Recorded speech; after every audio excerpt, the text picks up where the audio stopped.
Warami Wellama Bemi. That's hello. It's good to see you wherever you are from in Darug language, the local language of where we're meeting you from here in Sydney, New South Wales. Didgeridoo, that's thank you for joining us for day 2 of the virtual conference and this session, A Culture of Compassion for Self and Others. My name is Amanda Kidd and this is my colleague Margaret Ross.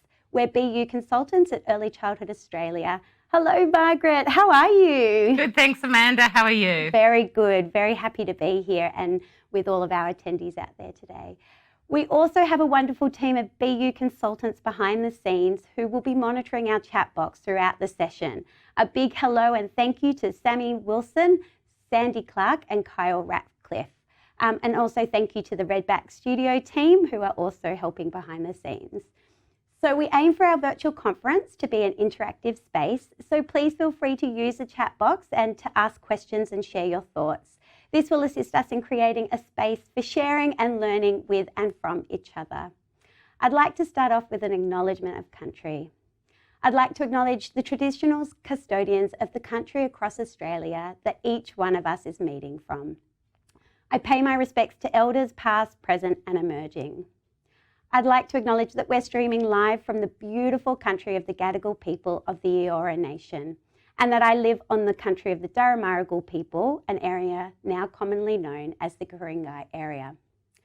So if you do know which country you are joining us on, I invite you to share your own acknowledgement in the chat. So Margaret, would you like to share where you live, work and play? Yes.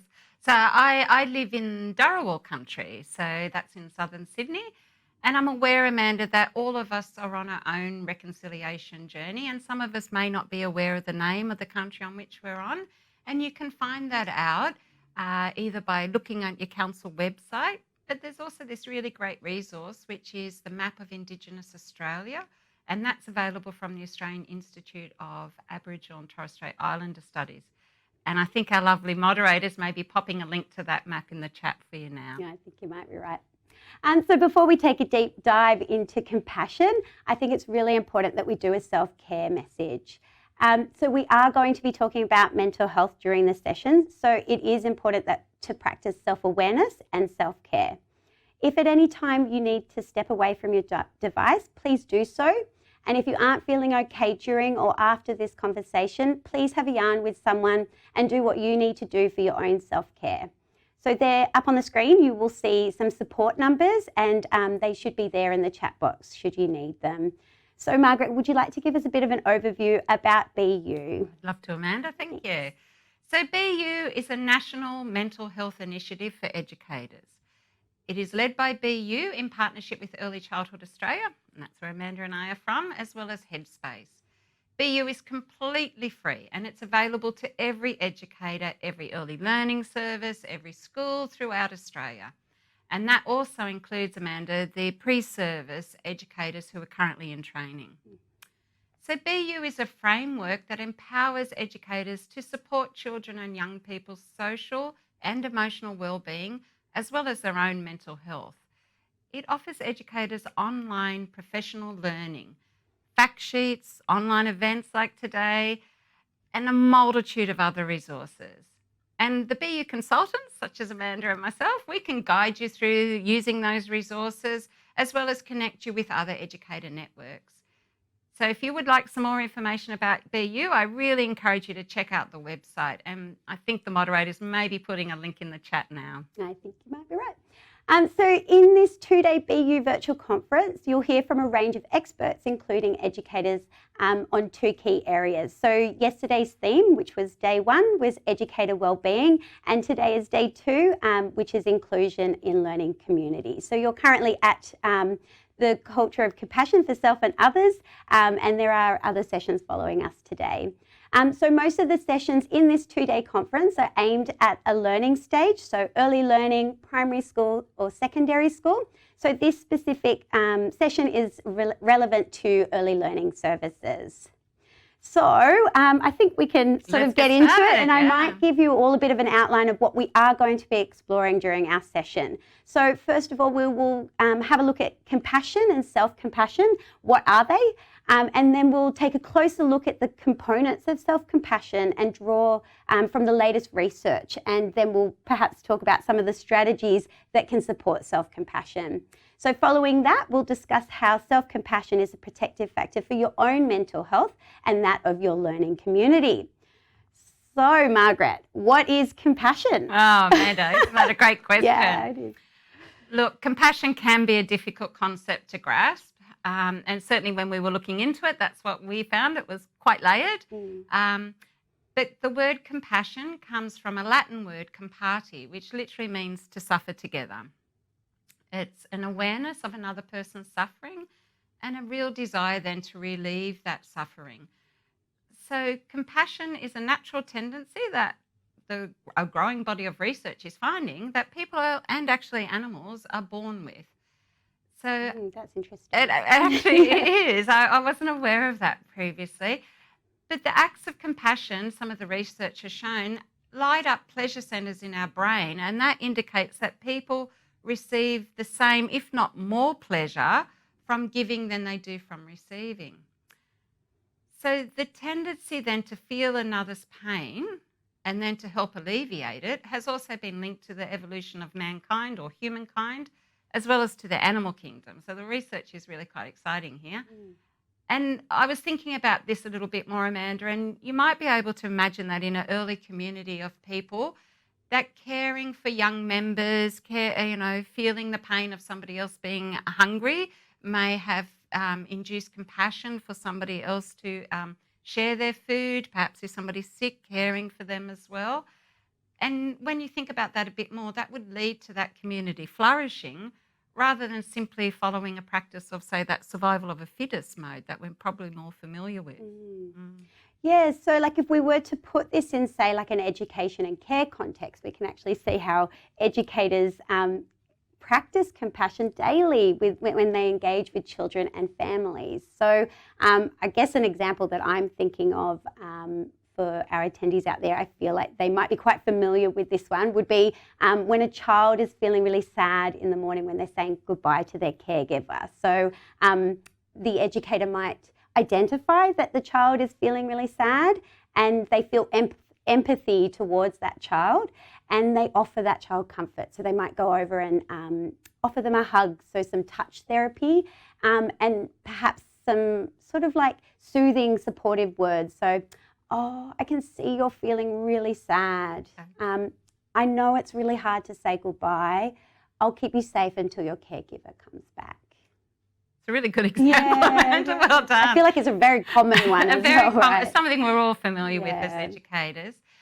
And I guess when you look at that example, you can see that Amanda is feeling or identifying another person's pain and then trying to relieve that pain. You know what, Amanda, I'm wondering if this then, is that a skill we're born with, or is it something that we develop, or is it an attribute? Is it an emotion? Amanda, I'm curious to know what our attendees out there are thinking. It's time for our first poll, I think. Yes, I think so. So up on your screen, you will see the words compassion is, and 4 options that Margaret sort of discussed briefly there. So is compassion a skill, B, a quality or attribute, C, an emotion, or D, all of the above? So quickly pop in your answers up on your screen. I know that when we were actually discussing this, Margaret, we found that it was quite complex. And we had a very robust conversation about it. And we've got the results, and it's happened really quickly. So it's D, all of the above. So that was the answer we actually came up with as well. It was. That's what we felt, that it was made up of all these components. So we thought, yes, it's definitely a skill that can be developed with practice, and definitely an emotion we can feel because the research has showed us it lights up those pleasure centres in our brain. We also looked then at what attributes are part of compassion, and that was really quite eye-opening for us. We realised that there's empathy involved there. There's also that ability to sense another person's emotions. And then also the motivation to care about the other person's emotions. There also has to be an ability to tolerate uncomfortable feelings and to bear with that for a little while. And then the final aspect or attribute was also having a non-judgmental approach. All right, so all these things, all these elements come into compassion. Amanda, that's compassion for other people. Now look at compassion for ourselves. Yeah, so the research sort of shows that self-compassion is much the same as compassion. So they sort of flow and interconnect with one another. So researcher Christopher Gremmer says that self-compassion is the inner relationship that we have with our sense of self. So there will be a link to Gremmer's work in the chat for everybody if they want to have a look at that further. So it involves acting the same ways towards yourself when you're having, say, a difficult time, or if you're sort of maybe failing at something, or if you notice there's something that you may not like about yourself. Instead of just ignoring that pain or that suffering with that stiff sort of upper lip mentality that we tend to do sometimes, you actually stop and you tell yourself, well, you know what, this is really difficult right now. Okay. And then you kind of think about, well, how can I comfort and care for myself in this particular moment? So compassion researcher Dr. Chris Neff says that self-compassion means being gentle, kind, and understanding with yourself, accepting that you're not perfect and understanding that there is potential for learning and growth in every mistake that you make. So self-compassion therefore entails 3 elements, and you will take them through each one of them with us. But the first one is self-kindness, the second one is common humanity, and the third one is mindfulness. So Margaret, let's go through them. And you might provide us with some strategies that we can use to identify and support these in our own lives and in our learning communities. Excellent. Thanks, Amanda. Yeah, no worries. So, all right. So on your screen there, you'll be able to see Nev's first element, and that is self-kindness. And Nev compares that with self-judgment to help us get a little bit clearer understanding of this. So self-kindness then is about being patient, it's about being compassionate and kind to yourself. Whereas self-judgment is that critical, harsh, negative voice that you may have in your heads, and it's being negative towards yourself, okay? So self-kindness then is, gently reminding myself that I am flawed, that I do make mistakes. But you know what? I did the best that I could at that time. Yeah. Self-judgment is that negative self-talk. You've probably heard that voice. I'm so stupid. I always fail. Why do I bother? I feel like you're reading my mind right now. No. So self-kindness helps me accept myself. It helps me appreciate me in all my uniqueness, with all my flaws and all my characters. It enables me to continue working on my goals, because the flip side of that self-judgment, that can create those feelings of shame, embarrassment. It really, for me, keeps me stuck in that moment and makes me want to withdraw and not participate anymore. And that's when I stop working on my goals, because I think, I'm going to fail, so why bother trying? So Amanda, I thought we would do a little activity here for people to start recognising that self-judgmental voice that they may have. Yeah. So what I want people to do, wherever you are right now, is take out your mobile phone and open up the camera and take a really quick selfie, okay? You've got to be quick, Amanda. No. There's no time for filters, for touch-ups or pouts. Just take a quick snap of you right here, right now. I tell you what, I'm very thankful I don't have my phone here right now. So good luck to all of you out there.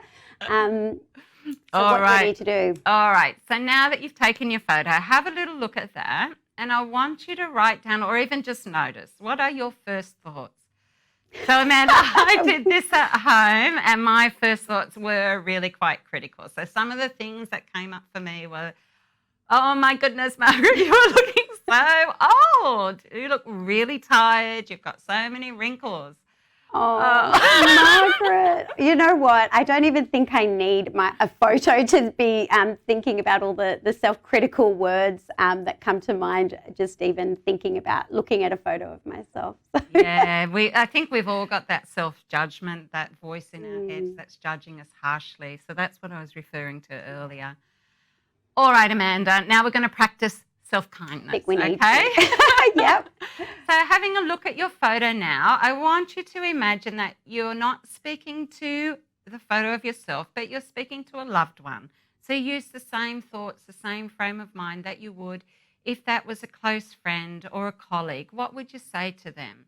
So if I was looking at my photo and I was thinking about talking to Amanda and looking at Amanda's photo, I'd go, I actually really like your smile, Amanda. It lights up your face. So that self-affirming script then is to go, I like you, Margaret. You're doing a good job. It's okay. It's great that you're aging. That's a great thing. Yeah. It also reminds me that sometimes that we're so self-critical that we often miss those opportunities presented to us. So I was recently introduced to a really lovely resource, which I encourage all of you out there to print and display somewhere in your service. But they're growth mindset permission slips. So the link will be in the chat for you. But when I read them, it actually reminded me of the learning and growth that occurs when we reframe the way we look at ourselves and our abilities and our experiences, and then we become more aware of our own uniqueness. So if I give myself permission to make a mistake or to take a risk, be less than perfect, then I become more motivated, more resilient, more content, and more kind to myself. Yeah, absolutely. Well done, Amanda. And that is really, again, part of that skill element, that practicing that self-kindness, and using those cards is a great tool to do that. Yeah, well done, Amanda.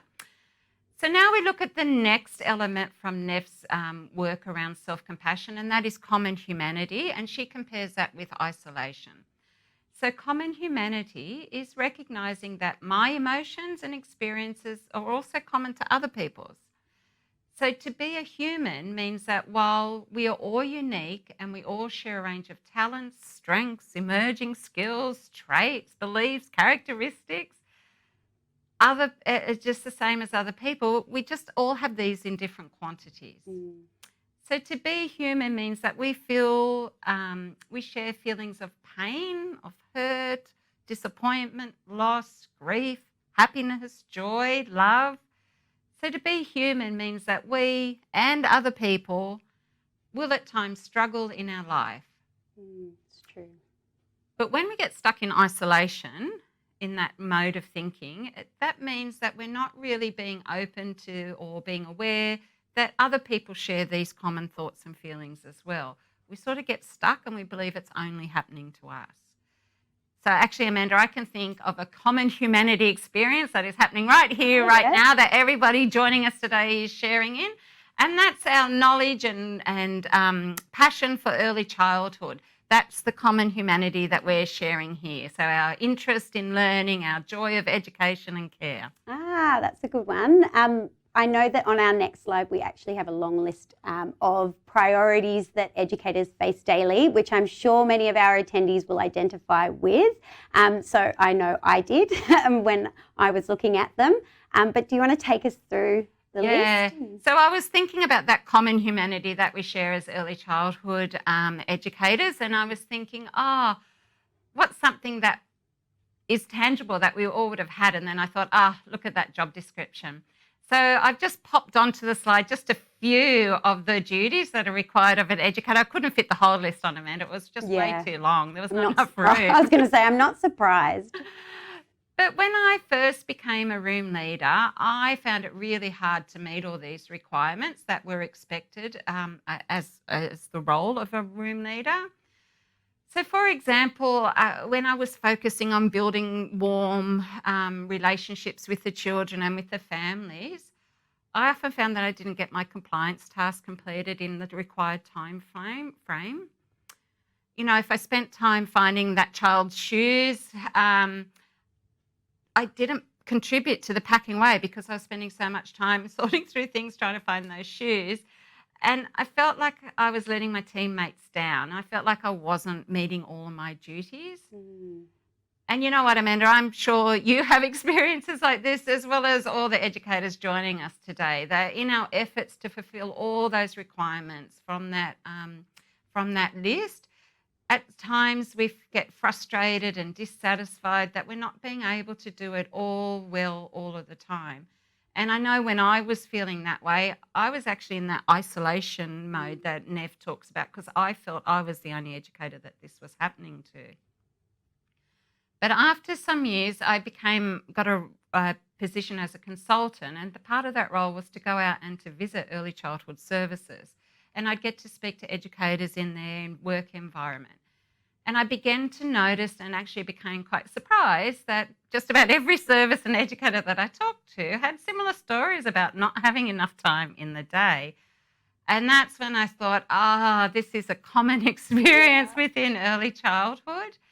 And over time, I was slowly then able to forgive myself and accept that, this is common to the early childhood profession.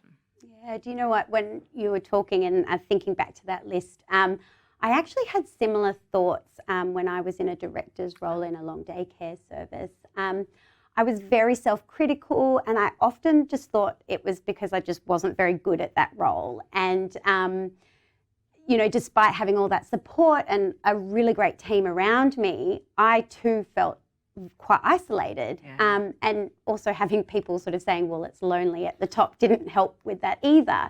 But like you, when I actually became a consultant and connected in safe spaces to talk about our experiences, I discovered that other people actually shared those experiences and those thoughts and, of strong emotions. Yeah, those strong emotions and that self-critical talk. Yes, yeah. And you know what, Amanda, I'm wondering now if our colleagues out there today, maybe have similar experiences as well, and those strong feelings, yeah. So I guess we can take a moment now and to try and embrace that humanity a little bit more. So I was wondering if you might be able to think of your own workplace, and perhaps you could think of an area, our colleagues out there today might be able to think of an area where they would like to improve. And I guess something that causes that strong emotion, because I think I could still feel some strong emotion between us, Amanda, if we were living that. Yeah. But I just want you to hold on to that thought for a moment and just think about it. Think of something, where you think, I'd really like to improve in this. And just now try to embrace that common humanity. So do you think that perhaps within your own team, there might be another educator that's also struggling with that? There's a good chance that perhaps me or Amanda has also struggled with that. I'm sure I have. Yeah. And perhaps also that there's maybe one of the other educators who we've never met is also struggling with it today when they're joining in with us today. So while each workplace is unique, I think that many educators would be able to identify with that time poor and then that daily struggle to meet all those expectations. I think that's regardless of whether you're an educator, a team leader, an area manager, a director. Yeah. I think it's a common experience and part of that common humanity of the early childhood profession. Yeah, definitely.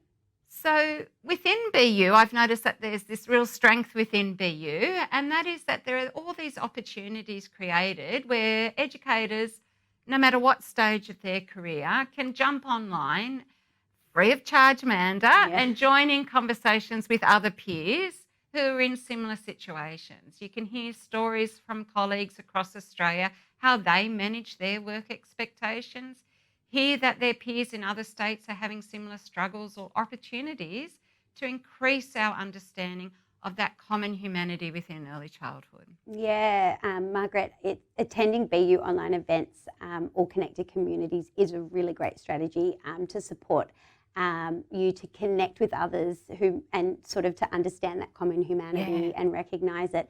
Some other options that I was thinking of while you were talking was perhaps like networking with educators in your local area. That's always a good way. It's quite contextual, so they know the local community. Some other ideas is joining sector-specific social media groups.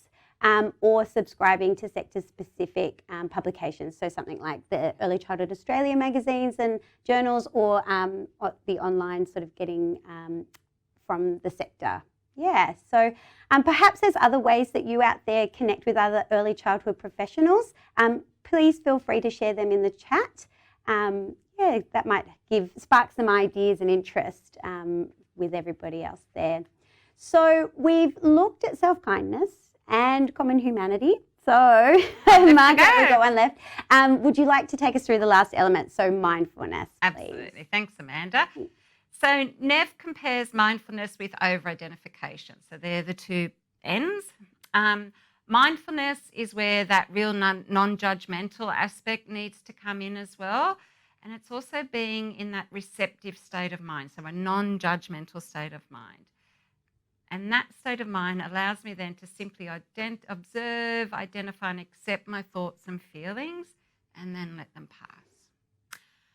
So mindfulness is understanding that my emotions are okay, that my feelings are not wrong. And this is where some of that toxic positivity needs to come. We need to think about, because sometimes that can be about squashing down the emotion or the feeling, or sort of saying that feeling's not right, there's something wrong with it. But there's actually nothing wrong with what you're feeling. Your emotions are fine. Over-identifying on the other end of that is when we exaggerate a particular thought or emotion or a belief and attach a lot more meaning or value to that than that perhaps is necessary.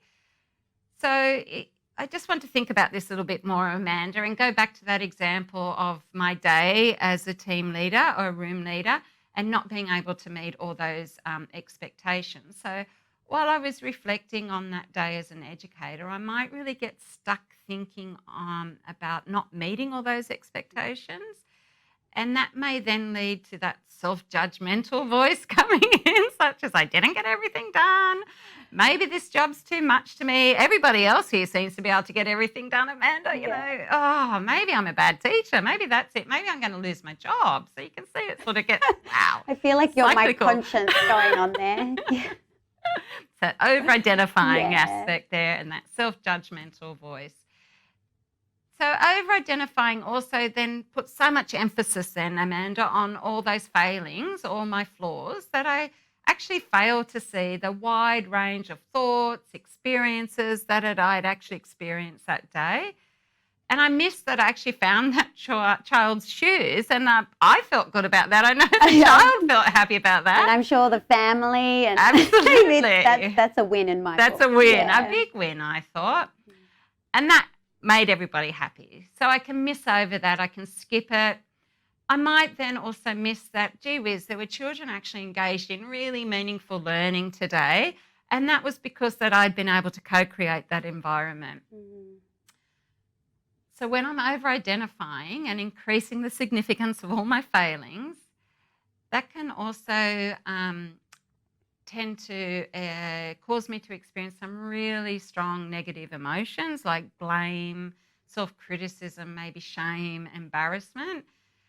And when those emotions become so strong, I tend to shut down, and that shuts down all my emotions, okay? And that then limits that range of emotions that includes joy, satisfaction, achievement. So you can see that it's not a healthy place to be, Amanda. So mindfulness then is this awareness and acceptance of myself as a unique person with all my flaws, and it allows me to understand that emotions are transient and they will pass, and it allows me to be open to all the perspectives of the day. So mindfulness also then can create space for me to be kind and have those self-affirming scripts coming through in my head, and loving towards myself. So Amanda, let's now have a little look at how the skill of mindfulness can help create that space. Let's try that. I think that's a good idea. All right. So if we're now going to embrace a receptive state of mind, let's go back to that reflection on the day when I didn't get all my duties done, and let's look at that in a bit more detail. So I may be disappointed that I couldn't meet all those expectations of being a teacher today. That does create, disappointment, frustration, not happy. But feel that, let it pass, and let's see what comes along next. Perhaps next is I enjoyed how Clara was really excited when she was able to finish that puzzle. She'd been working on that this week and she finally got it done. That was exciting. It was a real sense of achievement. Feel that? Let it pass. All right. Maybe the next thing is that I'm disappointed. I didn't get to speak to Zainab's speech therapist. I've put that off this week. It's Thursday already. We need to get that done this week. I'm going to put that on the list first thing tomorrow morning to get done. Feel it? Let it pass. All right. What was the next thing? What else happened today? There was Natasha. And when she showed her little brother her box construction that she'd made of a car, it was so exciting. She was so happy. Yeah. You know what? Today there were some happy children achieving their goals. And how great is that? Maybe I am doing a good job because I helped co-create that environment. Maybe I am a success as a teacher. And definitely. Thank you, Amanda. Yeah, no, well, I mean, it's true. It's celebrating the small things. Absolutely. Well. Yeah. And accepting there are a lot of big emotions within ourselves across that day. So you can see then, Amanda, how being mindful and practicing mindfulness sort of creates space in my thoughts to see and acknowledge those painful parts as well as the parts that were great. And not only that, it created that space there where I was able to think of an action so that I could speak with a speech therapist tomorrow, and that then took away some of that pain as well. That allowed me to feel less stress, and I was able then to focus on those goals. So there's a lot of things at play there, Amanda, a lot of moving parts happening there. You know, when you were talking, I was actually thinking about our stop, reflect, act framework. So that's available in our Planning for Wellbeing, Mine, Yours and Ours booklet. But perhaps when you're in that over-identifying mind frame, say you're being quite self-critical or judgmental, to then just reflect on the whole day or the whole situation and accept the parts that are tough and that hurt. You know, and knowing that we've talked about it a few times that emotion will pass, but stopping and then taking that time to reflect and to practice self-compassion. So maybe focusing on self-affirming scripts like some of the examples that you had earlier in today. But we do need to move on. So, we have actually touched on the complex role and expectations that educators face each day, and some of the strategies to support them in practicing self-compassion. Perhaps we should look at self-compassion now as a protective factor. Okay. Yeah. All right. So this is a bit of a tricky concept to grasp as well. And now that we've had a little look at understanding compassion and self-compassion and the elements that make that up, let's see how we can use this as a protective factor for the mental health of ourselves and the other people in your early learning and community. Now, on screen, you'll see Bronfenbrenner's social ecological model, and that is probably something that you're all familiar with, I'm sure. And today we really don't have time to delve into this in any detail, but I just wanted you to be to consider that system, and we're going to look at the microsystem here as a way of understanding protective factors and the way it flows from self-compassion, okay? So in that microsystem, this is the immediate environment, and in the center of that diagram you can put the child, or you could put yourself as the educator, or you could put any other member of your early learning community, and think about what the risks are to that person's mental health. So again, due to lack of time, sorry, we're just going to really think about challenging relationships or difficult relationships. So as a risk factor. So if we think about, put that child in the center of that model, and we think about the child and any challenging or difficult relationships that that child maybe has with their peers, or perhaps it's with that child and a sibling, maybe the siblings at the service, or maybe the siblings at home or at school. So maybe it's me in that circle and my challenging relationships with my colleagues, or challenging relationships with family members at home, or maybe even challenging relationships with other family members who attend the service. Challenging and difficult relationships are actually risks to our mental health, and also to the well-being and the mental health of other children, educators and family members. There are also other risks that are at a deeper level of relationship. So those risk factors around never having your culture reflected or acknowledged or even, mentioned in the childcare early learning service. In any of the experiences offered throughout the day, perhaps if there's negative comments around people's abilities, whether or not they're at the service, or being told different mixed messages about different gender roles and stereotypes. So all those things play into the relationships and can become risk factors. So when we think about these sort of difficult or challenging relationships that you may have in your service, we need to also hold in our minds those elements of compassion that we discussed way back at the beginning. And they were those attributes that we talked about, like empathy, so that ability also to sense another person's emotions, having that motivation to care, whether or not there's a difficult relationship and want to do something about that. But then this is the crux for me. It's that ability to tolerate that uncomfortable feeling as well. It's like, all right, there's a difficult relationship. I feel it makes me uncomfortable, but I need to tolerate that. I need to understand what's going on there. And then having that non-judgmental approach as well. So there's a whole heap of factors going on there, and we really don't have a lot of time to delve into all of that. But I just wanted you to bring that to your forethought and have a little think about what are some of the difficult relationships in your service and how that may be impacting on other community members' mental health and their well-being. All right.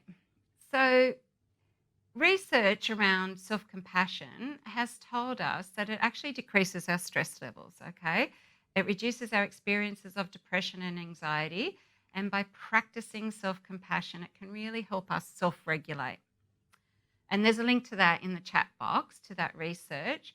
So what I want to do now is think about that. So if we're practicing self-compassion and we've got some tricky relationships going on at the service, how can we flip that around using self-compassion to turn this possible risk factors into hopefully protective factors for all the people in our community? Yeah. No small task there, Amanda. So if we practice self-compassion, let's have a think then about those tricky relationships. How might your relationship with your co-worker, so if you're the person in the centre of that Broffen-Brenner model there and you're having a tricky relationship with a co-worker, so you're practicing now self-compassion and hopefully that's helping you self-regulate there, Amanda. Do you think now that we have that understanding of that common humanity and understanding that all of us maybe have trouble getting those jobs done each day, do you think then that you might be more empathetic then to your colleague then and perhaps understand a little bit more about where they're coming from? So I guess I was also thinking about, like, if your non-dominant culture is never represented within your environment, that could be a real detriment to my mental health. How can we flip that around so that if we're hearing an acknowledgement of country every day, say, do you think that might become a protective factor, might strengthen how you feel, your sense of belonging there? Yeah, that's a good point, Margaret. So if you practice self-compassion, and we're getting better and better at not being judgmental about your own flaws and about your own limitations with your own abilities, perhaps then you might think about Zainab and the speech therapist, and you might be a bit more inclined to go, you know what, I do need to really make that a priority and speak with that speech therapist. Look into that report, maybe learn about visuals or whatever it is that Zainab needs so that she can better communicate. That creates a protective factor for her because she has an increased ability to communicate. So that's increasing her protective factors around her mental health. So you can see how that self-compassion actually starts to flow out in our interactions and in what we do in our work. And there's actually, Paul Gilbert speaks about this. He's a researcher on this, and he has there's an interactive flow of compassion diagram, and a link to that's going to be popped into the chat now. But you can actually see how it flows then with self-compassion to compassion within the learning community. Look, Amanda, I do acknowledge it's a tricky concept, and I've really just scratched the surface here, but I really encourage people to dive into that research and have a look at how it flows and how with our own development of self-compassion, it expands out into the learning community where we work. It's quite interesting. Yeah, I was going to say that really helped me see that natural flow between self-compassion and then almost like that kindness that we put towards ourselves, we flow it out to others. So I really think that's a great one to have a look at. And as Margaret did say, it is a very complex, concept. Yeah. So, it is good to have a look at that research there. So we are going to have a bit of a poll now because we have learnt a lot today about compassion. And I think we've mentioned it already, we've only just touched on a little bit of it. So I think it's great for us to perhaps set an intention to further explore ideas or thoughts or concepts that may have sparked an interest or something that you might be curious about or, you might wonder about. So we thought that it might be a good idea to have a bit of a poll about what you might explore further after today. So which one of Neff's 3 elements of self-compassion. So up on your screen, you'll see the question there, which one of Neff's 3 elements of self-compassion would you like to explore further after today? So A, self-kindness, B, common humanity, or C, mindfulness. If there is anything else you'd like to explore, please pop it into the chat box because that might give a bit of an interest to others. But if you would like, so I'm just looking at these now. Oh, the poll results are in already? They're coming. It's live, so they're coming through. But I know that you're our compassion expert today, Margaret, but after doing all this work, is there anything that you particularly would like to explore further? Yeah, thank you, Amanda. For me, it's that mindfulness is really like letting it go, feeling the emotion, letting the strong emotions be there and not shutting down and then letting that flow, letting it go. Yeah. What about you? What are you going to explore? Yeah, mindfulness is like, as I know we've gone through this a bit, but I think the more that I think about it, the more mindfulness is becoming a stronger feeling for me, and that's sort of being okay with my emotions and being able to just let them pass. I think we've emphasised that today, and I could tell that all that energy that's created just talking about previous roles or even preparing for today, it's kind of just sitting with those emotions and being comfortable with them has been one of them. But I would also really like to go back and explore self-kindness. So I think I definitely am my own worst critic, and I found myself saying it as we were talking. But I often slip into that toxic self-talk. So I might go back and do that selfie task and just really be quite mindful of that negative self-talk that comes up, and just perhaps focusing more on my strengths and more of my uniqueness and my abilities. And I think I will go and print those permission slips now that we've talked about it. And we didn't actually mention it, but I think I would like to do a bit more around like loving kindness meditations. I think that would be something I'd like to explore into, my daily routine. Yeah. Just to start to get those self-affirming scripts back into my day. Yeah. And then, because as we've sort of discussed, it's that whatever that input is, we're giving that out to other people as well. So if we're constantly exploring that, I think it'd be a really great place to be. So poll results? Poll results. Okay, so the results are in. Excellent. Oh, this is really exciting. So we have a little bit a split field. A split field. Okay. We have 42% want to look at self-kindness. Okay, great. We have 13% on humanity. Yeah. And 44% on mindfulness. Okay, so sort of along the lines of us. Yeah, isn't that really interesting? So there was this, for us, I think we decided that common humanity was probably an area that we felt a little less confident in, but I think now that we've popped those examples up, it's kind of like, well, we do know, we share those experiences. It's sort of giving us a greater awareness. Yeah, definitely. I think so. So it sounds like there's people out there who want to share in our, have a common humanity in sharing self-kindness and mindfulness after today. So, yeah. All right. Now that we know what our colleagues are going to be working on, let's have a think about how our colleagues, you who are joining us out there, may be able to share your learnings from what we've discussed today in your work at your early learning service. That's a really good point, Margaret, because I think it's really important that when we are learning about something, it's nice to share it. I feel like it almost to take a step so it becomes real. Yeah.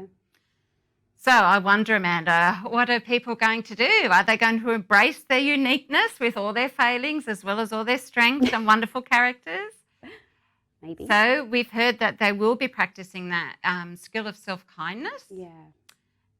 But how can you share that in your early learning service with the colleagues, with the families and with the children? Perhaps it will be saying out loud those self-affirming scripts, because I did wonder when we were preparing this, Amanda, I wonder what the voices are with the children. Do they have that self-judgment voice there as well?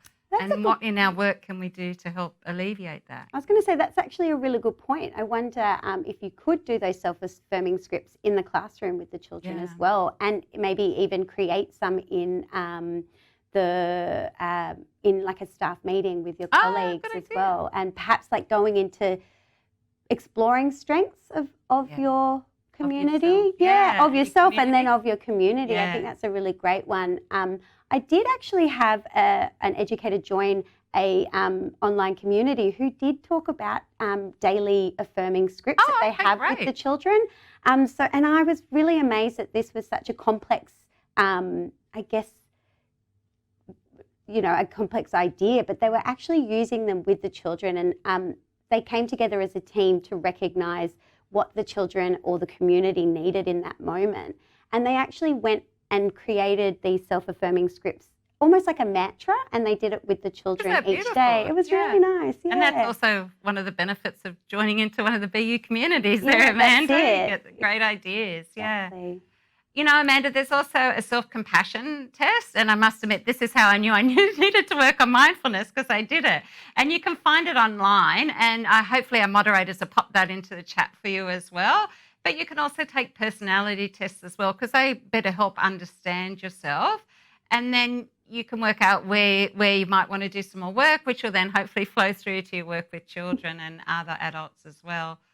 You know what? You may even decide to work at it from that Bronfenbrenner socio-ecological model as well, just to embrace your learning community's uniqueness, like what you were talking about, Amanda. You know, maybe you want to explore cultural diversity or gender biases, or look for ways to include adults with varying abilities, and just really look at those risk factors and see how using compassion you might be able to turn them to be protective factors in your learning community. Yeah, that's actually a really great point. If you do want to learn more about risk and protective factors, or perhaps building and supporting a mentally healthy learning community, or just even to learn more about BU, and going ahead and exploring the free tools and the resources, make sure you do visit our website at www.bu.org.au.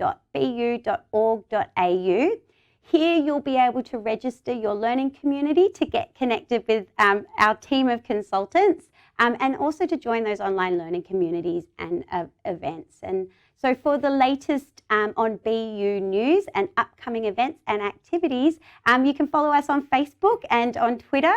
All the links will be in the chat there. And I think we're sort of wrapping it up. Amanda, it's been a great chat. Hasn't it? So I'd just like to say a big thank you for everyone out there for joining us today and contributing to the conversation. Thank you so much, Margaret, for being here. It's been a great opportunity. Hasn't it? Yeah. So we hope you enjoy the rest of the conference, and enjoy and take care. Thank you. Thank you.